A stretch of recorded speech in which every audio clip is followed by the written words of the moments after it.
اهلا بيكم، ازيكم؟ كل سنه وانتم طيبين ورمضان كريم عليكم. ويا رب دايما مبسوطين ومتهنيين بكل مناسباتنا الحلوه. وحوي يا وحوي. رمضان كريم عليكم كلكم. ويا رب دايما سعداء بيه، وكل اسركم بخير وسعاده وسلام، وتتبسطوا بالشهر الكريم دوت، وان شاء الله باذن الله يقبل الصيام ويكون صوما مقبولا وافطارا شهيا باذن الله. النهارده هنتكلم عن الزبادي. الزبادي حاجه مهمه جدا في الصيام، يعني رمضان يعني الزبادي. الزبادي بيكون موجود طبعا في السحور. احنا بنتعود ان احنا نجيب الزبادي دايما في السحور في رمضان. بس هو الزبادي طبعا له فايده كبيره جدا في الهضم بشكل عام في اي وقت تاني غير الصيام، لكن يعني بتبرز اهميته او بنشوف اهميته كويس جدا في وقت الصيام، لان احنا بناكل في وقت معين وبنصوم في وقت معين. فمثلا بيبقى عندنا الفطار وبعديه السحور، ده وقت محدد وده وقت محدد بناكل فيه كميه من الاكل بتكون عايزين نهضمها بشكل سليم ومريح علشان هنصوم بعد كده بقيه اليوم. هنتكلم عن الزبادي. الاول هنتكلم عن كلمه الزبادي دي هي ايه، فكره الزبادي دي هي ايه. الزبادي اول حاجه ان هو اصل الكلمه دي اتعرفت في منطقه دول غرب اسيا، في دول زي الهند مثلا او دول شرق اوروبا. لكن اصل كلمه الزبادي بيعتقد ان هي اصلها كلمه تركيه، ومعناها القوام الغليظ او التخثر او التخمر او التجلط. دي اصل الكلمه اللي هم بيعتقد ان هي مشتقه من كلمه تركيه. طيب الزبادي ده اصلا بيتكون ازاي؟ احنا هنقول عمليه تكوين الزبادي وايه دخل البكتيريا في تكوينه، لكن هنقول بشكل عام الخطوات اللي الزبادي بيتكون منها. اول حاجه ان بيحصل عمليه التخثر بتاعه اللبن، دي اول خطوه. تاني خطوه بتحصل عمليه بسطره، ودي طبعا في الصناعات المتقدمه اللي هنحكي عنها بعد كده لما بدات صناعه الزبادي تبقى صناعه فعلا. تالت حاجه بتحصل عمليه التجانس للقوام بتاع الزبادي. يبقى دول الثلاث عمليات الاساسيه في صناعه الزبادي. طب اصلا ايه هي الخطوه الماستر بيس او الخطوه الاساسيه او الخطوه المهمه او هي خطوه صناعه الزبادي فعلا؟ هي خطوه بتعتمد على البكتيريا بشكل اساسي. بنعمل تخثر للبن عن طريق البكتيريا. اللبن السخن المتسخن بشكل قوي جدا، البكتيريا بتبتدي انها تتعامل معاه علشان تعمل تخثر للبن ده. اللبن بيكون في درجة حرارة دافية، يعني درجة حرارة مثلا من 40 ل 44 درجة سيليزيوس. طبعا الدرجة دي درجة حرارة تعتبر درجة عالية، ولكنها مش درجة الغليان، عشان كده احنا بنقول درجة حرارة دافية. والبكتيريا بتعمل تخثر للبن. دي ايه هي البكتيريا اللي بتعمل كده؟ بكتيريا اسمها لاكتوباسيلس. لاكتوباسيلس هنعرف ليه هي اسمها لاكتو. كلمة لاكتو دي مشتقة من العملية اللي بتتم علشان الزبادي يتكون. او في بكتيريا تانية اسمها ستريبتوكوكس ثيرموفيلاس، دي برضو من البكتيريا اللي بتسبب تكون الزبادي من اللبن. ايه اللي بيحصل؟ ان البكتيريا دي بتعمل تحول او بتحول السكر اللي موجود في اللبن. والسكر اللي موجود في اللبن ده مش زي السكر اللي احنا بنستخدمه العادي بتاعنا، السكر اسمه لاكتوز، مش سكر الجلوكوز اللي احنا بنستخدمه العادي. سكر اللبن بيبقى اسمه لاكتوز. فهي بتحول السكر الموجود في اللبن ده للاكتيك اسيد، عشان كده اسمها لاكتوباسيلس، لانها بتحول اللاكتوز للاكتيك اسيد. طيب دي الخطوة الأولانية والأساسية في عمل الزبادي، وكانت معروفة من زمان جدا جدا في التاريخ. يعني هي كانت معروفة من 6000 سنة قبل الميلاد. كانت معروفة في بلاد ما بين الرافدين أو ما بين النهرين، اللي هي طبعا بلاد العراق. بس ما كانش صناعة، كان عارفين انه اللبن اللي بيتاخد من الاغنام او من الخراف، بيحلبوا الخراف او الاغنام دي وبيحطوا اللبن بيخزنوه في حاجة زي يعني فاكهة القرع الكبيرة دي، بتبقى عاملة زي كأنها جرة أو إناء بيخزنوا فيها اللبن في درجة حرارة سخنة. وبيبتدي يسيبوا اللبن فترة من الزمن في درجة الحرارة السخنة دي داخل ثمرة القرع دي، أو القشرة بتاعة القرع دي بتبقى عاملة زي الفخار أو زي الإناء أو زي يعني حلة أو إناء بيتحط فيها اللبن. بيتركوه في درجة حرارة دافية، وبيبتدي البكتيريا بقى بتبتدي انها تعمل تخثر اللبن، وده اللي ما كانش معروف زمان. لكن هم كانوا بيعملوا عمليه صناعه اللبن، صناعه الزبادي بالشكل دوت، بدون طبعا ما يكون دي صناعه حقيقيه عارفين هي يعني تفاصيل الصناعه دي بتتم ازاي. ولكن كانوا فعلا بيسيبوا الزبادي في القرع ده، وكان بيبتدي تحصل عمليه التخثر بتاعه البكتيريا اللي بتسببها في اللبن، وبيبتدي يتكون الزبادي. طبعا الزبادي يعتبر مثلا في ولايات زي يعني البلاد الأوروبية، مثلا زي الولايات المتحدة الأمريكية مثلا، اتعرف من 30 أو 40 سنة بس. لكن هو أصل الزبادي ده عندنا في الشرق الأوسط وفي بلاد ما بين الرافدين. طيب ايه اللي بيحصل اصلا علشان الزبادي بقى يتكون كصناعه؟ احنا عرفنا ان هو في التاريخ بيتكون ازاي، لكن ازاي اكتشفناه؟ اكتشفنا تكوين الزبادي عن طريق البكتيريا. ازاي اكتشفنا البكتيريا اللي بتكون الزبادي ده؟ في عالم احياء دقيقه، عالم بلغاري اسمه ستيمن جريجروف. العالم دوت اكتشف السلاله بتاعه الباستيلس اللي هي بتكون الزبادي او بتعمل تخثر للبن. والسلاله دي اتسمت لاكتوباسيلس بلجيريكاس باسيلس. طبعا بلجرجس طبعا نسبة للعالم البلغاري ان هو اول مكتشف للسلالة دي. دي سلالة من سلالات الباسيلس. السلالة دي بتعمل تخثر للبن. السلالة دي احنا طبعا يعني ممكن نكون عارفين ان في بعض الكائنات الدقيقة موجودة في جسمنا بشكل طبيعي. في الجهاز الهضمي بتاعنا بيبقى موجودة في بعض الكائنات الدقيقة، بعض البكتيريا بتساعدنا في الهضم، بتساعدنا في عمليات غذائية داخل جسمنا. لكن الباسيلس اللي بتعمل تخثر للبن دي مش موجودة بشكل طبيعي في جسم الإنسان ولا في الجهاز الهضمي بتاعه. احنا ممكن نوصفها وممكن كمان نشوف شكلها تحت الميكروسكوب بيبقى عامل ازاي. هي عبارة عن بكتيريا عصوية. عصوية يعني بيكون الشيب بتاعها او الشكل بتاعها زي العصاية كده. وهي لما بنعمل لها ستيننج او بنعمل لها صبغ بالجرام ستيننج. دي طريقه معينه علشان نشوفها تحت الميكروسكوب، بنصبغها بصبغه معينه عشان نشوفها تحت الميكروسكوب. بتكون جرام بوزيتيف بكتيريا او بتكون ايجابيه في الصبغه، صبغه جرام. كمان هي بكتيريا غير متحركه يعني نون موتايل، ونون سبور فورميشن يعني مش بتكون اي حويصلات.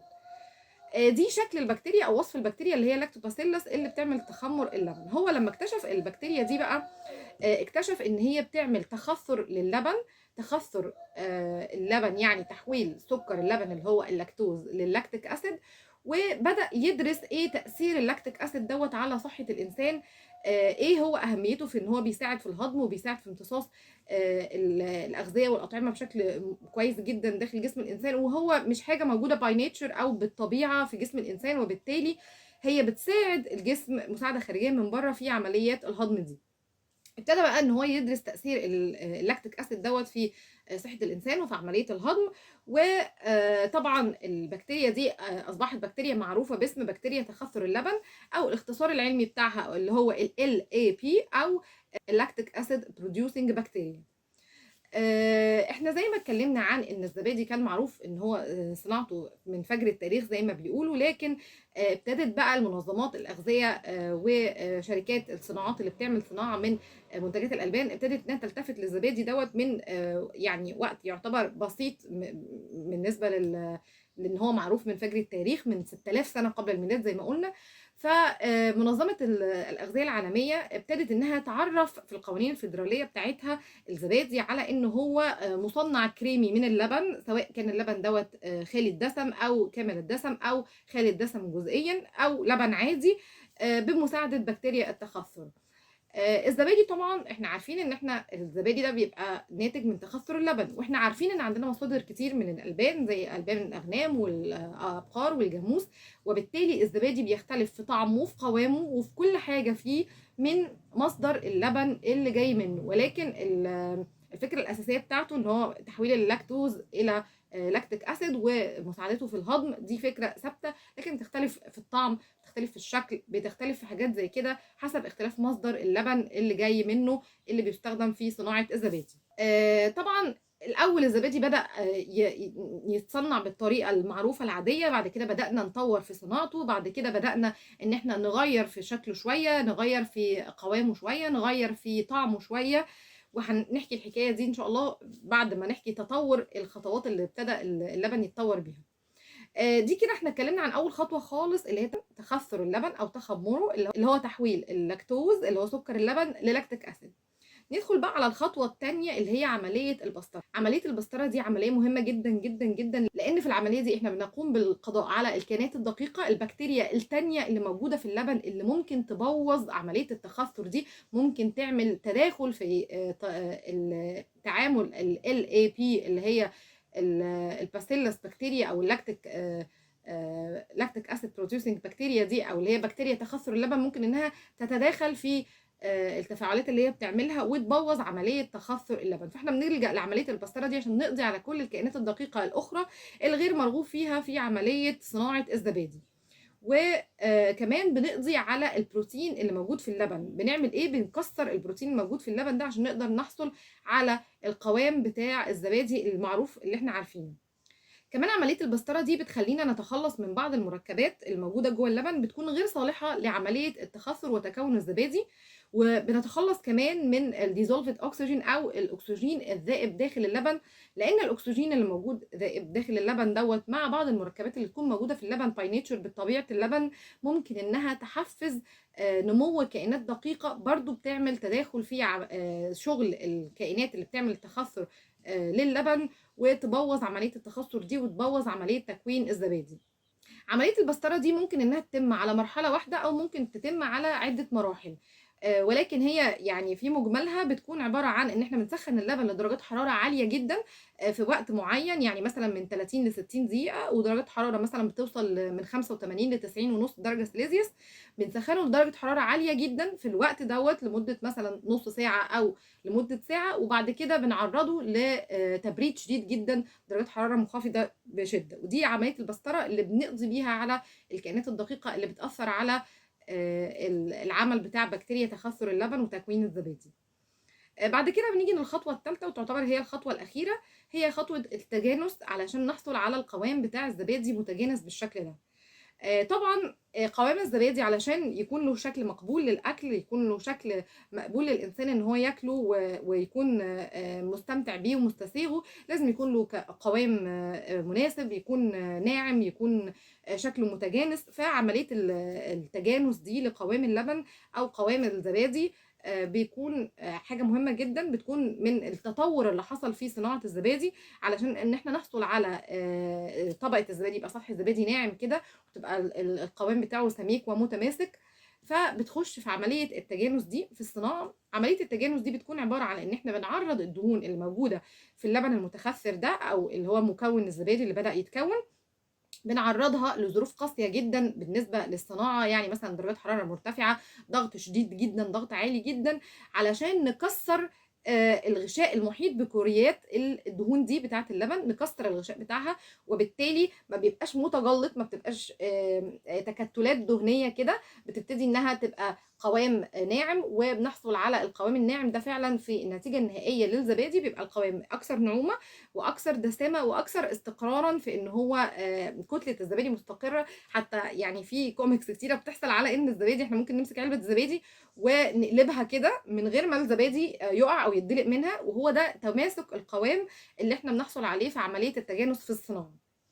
احنا بنقول ان احنا بنعرضه لظروف قاسيه جدا من درجات الحراره ومن الضغوط الشديده. ممكن مقدار الضغط بيوصل لحوالي من 10 ل 20 ميجا باسكال، وده درجه ضغط عاليه جدا علشان نحصل على القوام اللي احنا بنشوفه في الاخر ده في المنتج النهائي للزبادي.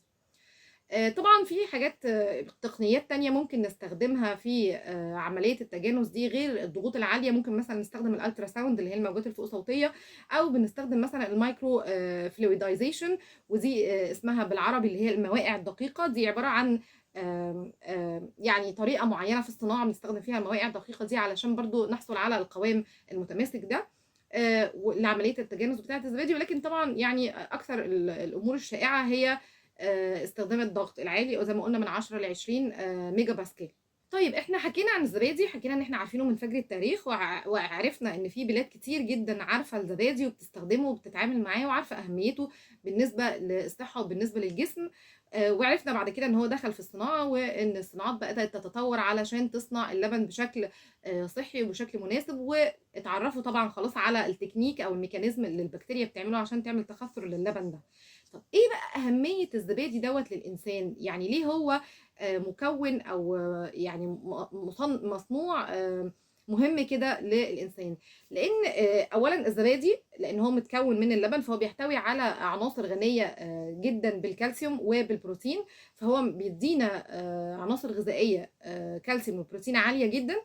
والبكتيريا اللي بتبقى موجوده في الزبادي دي بقى بتبقى لها اهميه كبيره جدا في عمليه الهضم وامتصاص المواد الغذائيه في الجسم، لان في حاجه جوه الجسم زي ما قلنا، في بكتيريا اصلا جوه الجسم اسمها الميكروبيوتا. الميكروبيوتا دي اصلا بكتيريا موجوده في الجهاز الهضمي للانسان باي نيتشر بشكل طبيعي، بتساعد في عمليه الهضم. البكتيريا اللي بتبقى موجوده في صناعه الزبادي دي بتبقى بتعمل زي زياده او تنوع في الميكروبيوتا ديت الموجوده جوه جسم الانسان، وبالتالي بتساعدها في عمليه الهضم، بتساعدها في عمليه الامتصاص، فبيصبح عمليه الهضم اسهل وبشكل مريح، وبشكل مريح للمعده، وبنقدر نستفيد من كل المواد اللي تم هضمها في عمليه الامتصاص لما بتكون اسهل واريح. طيب في التطور الصناعه بتاعت الزبادي دي، ابتدى المصنعين الزبادي ان هم يصنعوا الزبادي بشكل يناسب رغبات الناس، علشان في ناس مثلا بالنسبه لها الطعم اللاذع بتاع اللاكتيك اسيد. احنا قلنا ان احنا بنحول السكر بتاع اللبن اللي هو اللاكتوز للاكتيك اسيد، فده اسيد يعني حمض، فبيدينا طعم لاذع كده في الزبادي. فبعض الناس يبقى الطعم اللاذع ده بالنسبه لهم مش مستساغ قوي، وان كان في بعض الناس بتاكل الزبادي بس عشان الطعم اللاذع ده، يعني بيبقوا محبين فكره اللذعه اللي موجوده في الطعم دي. في ناس بتبقى بالنسبه لها لذعه الطعم دي مش مستساغه قوي، فابتدت الصناعه انها تتطور، وان احنا مثلا نحصل على زبادي مسكر او محلى، ان مثلا يحطوا فواكه في الزبادي علشان تبتدي انها تدي طعم فيه سكر شويه، فيه سكريات مسكر. ابتدى ان احنا نعمل تطوير في صناعه الزبادي علشان نحصل على اشكال مختلفه منه. ابتدينا كمان ان احنا نحصل على مشروب الزبادي، لان في بعض الناس ما بتحبش تاكل القوام الغليظ الدسم ده، تحب انها تشربه فيكون في يعني سائل اكثر من ان هو يكون قوام غليظ بالشكل ده. فابتدت الصناعه تتطور في شكل الزبادي يتغير ازاي، طعم الزبادي يتغير ازاي، عشان يكون موافق لرغبات كل الناس. زي ما قلنا كمان ان طعم الزبادي وقوامه بيختلف حسب مصدر اللبن اللي احنا مستخدمينه، اذا كان لبن جاموسي او لبن بقري او البان الماعز او البان الاغنام. شكل الشيب بتاع الزبادي اللي بيتكون بعد كده بيكون مختلف حسب مصدر اللبن، وقوامه كمان بيختلف. من التطور اللي حصل لصناعة الزبادي، أشهر مثلا زبادي عندنا هو الزبادي اليوناني. الزبادي اليوناني ده اسمه الزبادي المصفى، لأن احنا بنقوم بتصفية البروتين تماما اللي موجود في اللبن او اللي موجود في الزبادي. بعد ما يعني بعد صناعه الزبادي ده بنصفي منه كل البروتين اللي موجود فيه، فبيصبح الزبادي اكثر سمكا، بيصبح طعمه اكثر لذوعه او اكثر حامضيه من الزبادي العادي اللي احنا عارفينه. وده بيكون يعني حاجه مرغوبه لبعض الناس، انها تبقى عايزه طعم اللاذع ده زياده زي ما قلنا، او القوام السميك ده يكون اكثر زي ما قلنا. فعشان كده الزبادي اليوناني ده يعتبر من الزبادي اللي له يعني مطلوب جدا في وسط الناس اللي بيحبوا منتج الزبادي. حاليا صناعة الزبادي بتمثل صناعة مهمة جدا في العالم، في السوق العالمي. كمان هي زي ما قلنا قبل كده ان بعض الصناعات اللي بتعتمد على البكتيريا بتقوم عليها اقتصاديات دول، والزبادي من الصناعات اللي زي كده. احنا قلنا ان الزبادي في الاول خالص كان مش معروف هو ايه، ولكن كان بيتم زي ما قلنا من 6000 سنة قبل الميلاد، كان بيتم في ثمرة القرع دي، وكان بيعتبر من الأغذية اللي بيستخدمها الإنسان بشكل عادي في بلاد ما بين الرافدين. لكن بعد كده لما ابتدى الزبادي يتعرف على مستوى العالم، على مستوى دول أوروبا، في الولايات المتحدة الأمريكية، ابتدى إن هو يكون له أهمية كبيرة في الصناعات، لأنه له أهمية كبيرة بتنعكس في صحة الإنسان، في تسهيل الهضم وعمليات الامتصاص والعمليات الغذائية اللي بتتم داخل جسم الإنسان. فابتدى إن هو يكون له سوق كبير في سوق الصناعة الغذائية، وابتدى ان هو يكون مصدر دخل كبير لبعض الدول. فمثلا في سنة 2020 قدرت صناعة الزبادي في السوق العالمي بحوالي 98 مليون دولار، وفي توقعات ان في سنة مثلا 2031 ان تكون صناعة الزبادي بتمثل حوالي 172 مليون دولار في سوق الأغذية العالمي. ده بيوضح أهمية الزبادي، بيوضح قد إيه هو مهم لصحة الإنسان، لعملية الهضم بتاعة الإنسان، وقد إيه الإنسان بيكون محتاج له فعلا في العمليات ديت، قد إيه بيسهل عليه، بيديله راحة، بيديله استمتاع بإن هو ياكل بشكل طبيعي وبشكل مناسب وبشكل مريح ليه لمعدته وفي عمليات الهضم اللي بتتم. وده بيوضح أهميته للصناعة وليه أصحاب الصناعات بيهتموا بيه هذا الاهتمام الشديد. كلمتكم عن الزبادي اللي هو من الحاجات المميزة جدا في رمضان، الحاجات المميزة جدا في السحور، وخلي بالكم على صحتكم. الزبادي حاجة مهمة جدا، وفعلا هو بيساعد فعلا في عمليات الهضم، وفعلا هو من الحاجات المهمة جدا على السحور. ويا رب تكونوا دايما بخير وبسلامه، وكل سنه وانتم طيبين ورمضان كريم عليكم. لو عجبكم الفيديو اعملوا لايك لو كنتوا على اليوتيوب او كنتوا على الفيسبوك، ومستنياكم تعملوا لي سبسكرايب او متابعه على اليوتيوب. ما تنسوش تضغطوا الجرس عشان يجيلكم دايما كل جديد من القناه بتاعتنا. ومنتظره ارائكم واقتراحاتكم لو عايزين نتكلم عن اي حاجه تانية من الاطعمه اللي البكتيريا بتكون جزء في تكوينها. كل سنه وانتم طيبين.